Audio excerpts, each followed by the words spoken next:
નમસ્કાર દોસ્તો, વિડીયોમાં ફરી એક વખત તમારું સ્વાગત કરું છું. દોસ્તો, આજે હું તમને એક એવો નંગ, એક નમૂનો બતાવું જેને સાંભળીને તમે હસી હસીને લોટપોટ થઈ જવાના છો. પણ આપણું દુર્ભાગ્ય છે કે ગુજરાતની અંદર ભારતીય જનતા પાર્ટીનો ધારાસભ્ય છે અને આપણે લોકોને સહન કરવો પડે છે. આ નડિયાદના ધારાસભ્ય છે. હવે કેટલા હોશિયાર છે એ આજે હું તમને એક ઝલક બતાવવાનો છું. વિડીયો પૂરો સાંભળજો. ખરેખર તમને પણ એમ થશે કે આવા જ જો ધારાસભ્ય ગુજરાતની અંદર હોય ને તો કસમથી ગુજરાતનું કલ્યાણ થઈ જાય. કોણ જાણે ક્યાંથી આવા લોકો ચૂંટાઈને ધારાસભ્ય બની જાય. મને તો એ જ નવાઈ લાગે છે. કાં તો ત્યાંની જનતા મૂર્ખ છે અને કાં તો પછી આણે કંઈક ગપલા કરીને ધારાસભ્યની સીટ મેળવી છે. ખરેખર દોસ્તો, જે રીતે કાશ્મીરની અંદર પહેલગાંવમાં જે આતંકી હુમલો થયો, એ હુમલા બાબતે એ નમૂનાનું ઇન્ટરવ્યુ લેવામાં આવ્યું, એ નંગનું ઇન્ટરવ્યુ લેવામાં આવ્યું. હવે એ ઇન્ટરવ્યુમાં એ નંગ શું બોલે છે, આ પહેલગાંવની અંદર જે હુમલો થયો એ બાબતે એણે કેવું ઇન્ટરવ્યુ આપ્યું, સૌથી પહેલા દોસ્તો આપણે આ નંગને સાંભળીએ. ત્યાર પછી તમને ખબર પડશે કે આવા જો નંગ ગુજરાતના ધારાસભ્ય બની જતા હોય તો ખરેખર એક વખત આપણે પણ ચૂંટણી લડી જોવાય. સૌથી પહેલા સાંભળો તમે, આ નડિયાદના ધારાસભ્ય છે જે પહેલગાંવની અંદર હુમલો થયો એના વિશે શું બોલ્યા છે અને કેટલી ભૂલો કરી છે. સાંભળો તમે.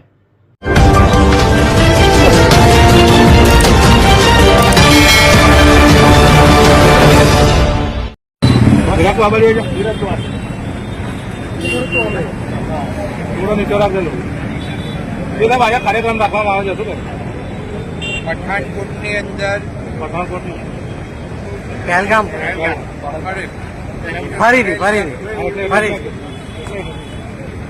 પહેલગામની અંદર જે રીતે પાકિસ્તાનના આતંકીઓએ નિર્દોષ લોકો ઉપર હુમલો કર્યો, આખા દેશમાંથી જે સ્થળે ફરવા ગયા હતા અને ફરવા ગયેલા આતંકીઓએ જે લોકો પર હુમલો કર્યો એની અંદર મહિલાઓની જાન લીધી અને પુરુષોની પણ જાન લીધી અને એમાં ઘાયલ પણ થયા. એ આતંકીઓને ભારત દેશના વડાપ્રધાનશ્રીએ સખત શબ્દોમાં વખોડી કાઢ્યો છે અને પાકિસ્તાન ઉપર પૂરેપૂરા એક્શન લેવાની તૈયારીઓ છે. ત્યારે આજે નડિયાદની અંદર આ હુમલાને વખોડી કાઢવામાં આવે છે અને જે શહીદો થયા છે એ શહીદોના માનમાં 2 મિનિટનું મૌન પાડવામાં આવ્યું.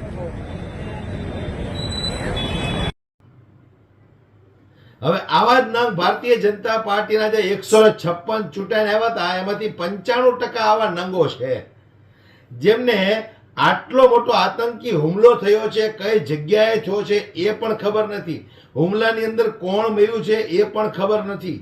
વિચાર કરો તમે. જે રીતે એણે ભાષણ કર્યું, ઇન્ટરવ્યુ આપ્યું, એ ઇન્ટરવ્યુની અંદર તમને ખબર પડી ગઈ હશે કે આ કેવો નંગ છે, કેવો નમૂનો છે અને ધારાસભ્ય બનીને બેઠો છે. શરમ આવી જોઈએ તમને લોકોને. તમે ધારાસભ્ય બની જાઓ છો, દેશના શું હાલાત છે એની પણ તમને ખબર નથી. જે તાજી ઘટનાઓ બની હોય છે એના વિશે પણ તમને જો પૂરી જાણકારી ન હોય તો તમારે લોકોને ઢાંકણીમાં પાણી લઈને ડૂબી મરાય. હું ત્યાંની જનતાને કહેવા માંગુ છું કે આવા ધારાસભ્ય તમે પસંદ કરો છો. આજે ખબર પડી નડિયાદની જનતા કેવી છે, કેવા લોકોને પસંદ કરે છે, કેવા એમના વિચારો છે. આવા ધારાસભ્ય 2 દિવસ પહેલા બનેલી ઘટના છે, એ ઘટનાનું પૂરું એને કઈ ખબર નથી. બોલો,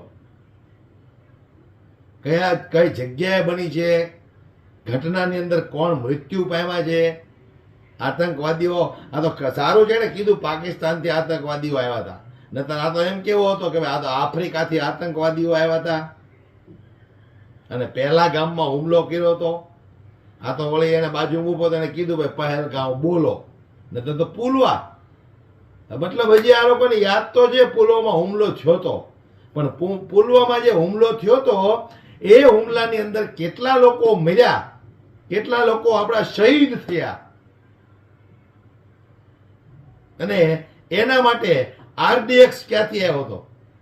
આવડે આ ઈ નથી ગોતી કે આજે સુધીમાં ક્યાંથી ગોતી કે તંબુરામાંથી ગોતી કે આવા આ તાજા નિવેદનો જો આને દેવાના હોય અને એ નિવેદનની અંદર આટલી ભૂલો કરતા હોય તો આવડા વર્ષ 5 વીતી ગયા એના અપરાધીઓને આ ગોતી કે શરમ આવી જોઈએ.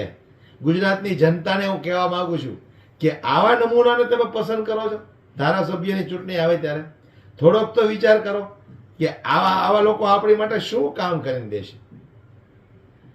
વિચાર કરીને વોટ કરો. તમારો વોટ કિંમતી છે.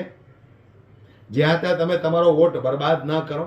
આવા નંગ નમૂનાઓ સત્તામાં આવી જાય અને પછી તમને એવું લાગે છે કે આ લોકો તમારા કામ કરે.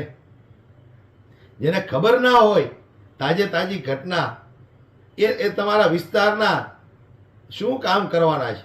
તમે ફરિયાદ લઈને જાઓ ત્યાં તો એને ખબર પડે કે આપણા આ વિસ્તારની અંદર આ સોસાયટીમાં આ એરિયામાં રોડ નથી, આ એરિયામાં ગટરની સુવિધા બરાબર નથી, સ્ટ્રીટ લાઇટો નથી. એટલે આવા નંગ નમૂનાને પસંદ કરતા દોસ્તો જરા વિચાર કરીને તમારો વોટ કરો. કારણ કે તમારો વોટ કિંમતી છે અને તમે આપેલા વોટથી જે વ્યક્તિ ધારાસભ્ય બને છે એ વ્યક્તિ તમારા વિસ્તારના કામો કરવાનો છે. એટલું તમે યાદ રાખીને વોટ કરો. અને જો તમારા કામો નહીં કરે તો પછી તમે આપેલો વોટ એ તો ફોકટ ગયો. એટલે જોઈ વિચારીને વોટ કરો. બાકી મેં કીધું એમ 156 જે ચૂંટાઈને આવ્યા છે ને એમાંથી 95% આવા નંગ અને નમૂનાઓ છે. છતાંય આપણો ગુજરાત ચાલે છે. વિચાર કરો તમે, આપણું ગુજરાત ચાલે છે. હવે કોના ભરોસે ચાલતું હોય એ તો મારો ઉપરવાળો ભગવાન જાણે. પણ આવાના હિસાબે આપણે કેટલા હેરાન થઈએ છીએ એનો ક્યારેક અંદાજ લગાવ્યો છે તમે? ક્યારેક તો વિચાર કરજો દોસ્તો તમે. હાલ વિડીયોમાં આટલું જ. તમને આ નંગ નમૂનો કેવો લાગ્યો મને કોમેન્ટ બોક્સમાં જરૂરથી જણાવજો. જય હિન્દ.